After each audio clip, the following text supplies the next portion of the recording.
Ibratli hikoya. Ota-ona sotiladi. Ota 70 yoshda, ona 65 yoshda. Bu Yaponiyada bo'lgan. Tokiodagi poytaxt gazetalaridan biri quyidagi mazmundagi e'lonni joylashtirdi. Ota-ona sotiladi. Ota 70 yoshda, ona 65 yoshda. Narxi 1000 iena, 1 iena ham kam emas.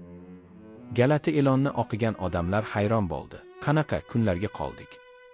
Bolalar allaqachon o'z ota-onalarini sotishmoqda. Hukumat bunga qanday ruxsat berdi? E'tiroz bildira ketdi ular. E'lon shov-shuvga sabab bo'lib, ushbu sensatsiya uylarda va ko'chada muhokama qilina boshlandi. E'lon chiqqan gazeta yaqinda avtohalokatda vafot etgan sevimli ota-onasini endigina dafn qilgan yosh oila qoliga tushdi. Kimningdir ota-onasini sotish istagi motamda bo'lgan juftlikka haqoratli tuyuldi. Ular bechora ota-ona bu holatda o'zini qanchalik baxtsiz his etishini tasavvur qilishdi. Axir bunday farzandlardan nimani kutish mumkin? Shunday deyishdi-yu, yosh oila keksalarni sotib olishga qaror qildi. Kerakli miqdordagi mablag'ni olib, er-xotin gazetada yozilgan manzil tomon yo'lga chiqdi.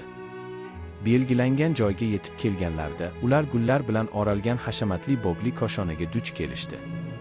Reklamada xatolik bor deb o'ylashdi. Manzilni tekshirib ko'rib, baribir qo'ng'iroq tugmachasini bosishga qaror qilishdi.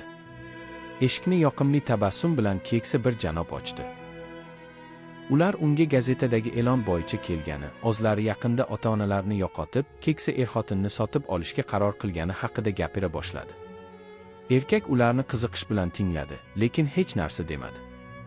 Er-xotin noto'g'ri manzilga tushib qolgani va janobni bezovta qilganliklari uchun kechirim so'rab, ketmoqchi bo'lib turgandi. U so'z boshladi. "Yo'q, siz adashmadingiz, uyga kiring", taklif qildi hayajonlangan chol. "Hozir xotinimni chaqiraman." U tezda xotini bilan qaytib keldi va tushuntira boshladi. "Bilasizmi, biz bu uyning egasimiz. Boshqa qimmatbaho mulklarimiz ham yo'q emas.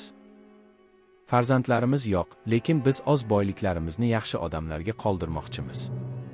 Shuning uchun unga faqat munosib odam javob beradi, deb o'ylab, bunday e'lonni berishga qaror qildik. To'g'risini aytsam, bunday matoga xaridor topilishiga ham shubha qilgandik. Sizning tilagingiz hurmatga sazovor va bizga quvonch keltirdi. Endi barcha narsalarimizni meros qilib qoldirishga arziydigan odamlarimiz borligiga ishonchimiz komil.